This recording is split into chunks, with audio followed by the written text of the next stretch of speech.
दोस्तों हम सभी जानते हैं कि दिल्ली जो है वो इंडिया की नेशनल कैपिटल है। लेकिन दिल्ली को चूज क्यों किया गया एज ए नेशनल कैपिटल और किसी स्टेट को क्यों चूज नहीं किया गया। आज की वीडियो में हम इसी से रिलेटेड पॉइंट्स को डिस्कस करेंगे कि किस वजहों से दिल्ली को नेशनल कैपिटल ऑफ इंडिया बनाया गया। आज की वीडियो जो है इंटरेस्टिंग होने वाली है इन्फॉर्मेशन के स्टैंड पॉइंट से, और वीडियो को एंड तक देखिएगा और चैनल पर नए हैं तो चैनल को सब्सक्राइब जरूर कर लीजिएगा।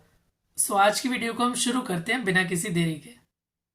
दोस्तों दिल्ली की हिस्टोरिकल लेगेसी स्टार्टिंग से ही काफी रिच रही है। जितने भी महाराजा या हम दिल्ली सल्तनत को ही देखें, उनकी हमेशा से कैपिटल जो है अधिकतर राजाओं की वो क्या रही है, दिल्ली ही रही है। अगर हम महाभारत के टाइम पर भी चले जाएं, आपने सुना होगा इंद्रप्रस्थ जो थी उनकी राजधानी थी।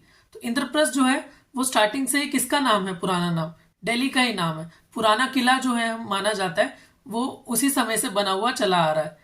अगर हम देखें हिस्टोरिकल इंपॉर्टेंस जो है दिल्ली की इतनी ज्यादा है कि एक बहुत ही ऑब्वियस चॉइस बन जाती है ब्रिटिश एम्पायर को लेकर कि वो किस स्टेट को हमारी नेशनल कैपिटल चूज करेंगे।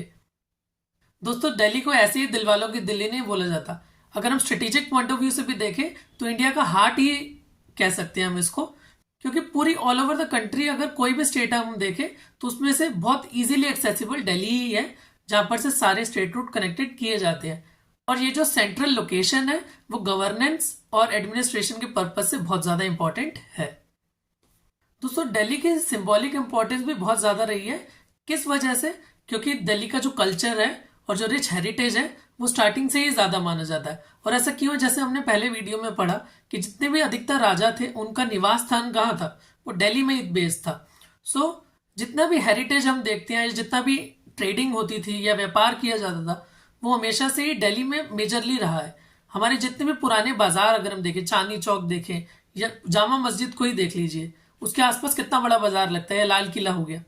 मेजरली जो ट्रेडिंग होती थी, व्यापार होता था, वो इन जगहों पर ज्यादा किया जाता था और लोगों की इससे जुड़ी हुई भावना भी बहुत ज्यादा रही है। इंडियन गवर्नमेंट ने दिल्ली को एज ए नेशनल कैपिटल चुनकर लोगों की इसी इंडियन हिस्ट्री और कल्चर के साथ कनेक्ट करने की कोशिश की है। हमारी आजादी के टाइम पर दोस्तों दिल्ली का इंफ्रास्ट्रक्चर ऑलरेडी बहुत ज्यादा डेवलप था। जितने भी हमारे गवर्नमेंट बिल्डिंग्स हो गई या हमारे ट्रांसपोर्टेशन नेटवर्क या रेजिडेंशियल एरियाज हो गए, वो स्टार्टिंग से ही बहुत ज्यादा डेवलप रहे हैं दिल्ली के अराउंड, जब हमारा देश आजाद हो रहा था। एक ये ऑब्वियस चॉइस भी बन जाती है कि जो पहले से ही वेल डेवलप्ड है उसी को लेकर हम और ज्यादा डेवलपमेंट करी जाए, और जहां पर ज्यादा ऑफिसेज होते हैं वहां पर एडमिनिस्टर करना ऑलरेडी गवर्नमेंट के लिए इजी हो जाता हमारी आजादी के टाइम पर। एक ऑब्वियस चॉइस बन जाती है दिल्ली को एज अ कैपिटल चुनना हमारी इंडियन गवर्नमेंट के लिए। अगर हम मेन तौर पर देखें हमारा हिस्टोरिकल सिग्निफिकेंस हो गया, सिंबॉलिक इंपॉर्टेंस हो गया, सेंट्रल लोकेशन हो गई और ऑलरेडी डेवलप्ड इंफ्रास्ट्रक्चर हो गया।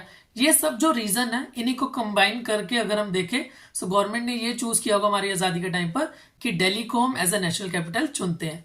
क्या आपको ये वीडियो अच्छी लगी है? अगर नहीं लगी है तो भी हमें जरूर बताइएगा कमेंट बॉक्स में कमेंट करके, एंड अगर अच्छी लगी हो तो इसको लाइक एंड शेयर जरूर कर दीजिएगा और चैनल पर बने रहिएगा हमारे साथ और इसको सब्सक्राइब कर लीजिएगा, क्योंकि ऐसी नई नई और इंटरेस्टिंग वीडियोस आपको हमेशा ही हमारे चैनल पर मिलती रहती है। अगली बार तक के लिए बाय बाय, टेक केयर, नमस्कार, जय हिंद।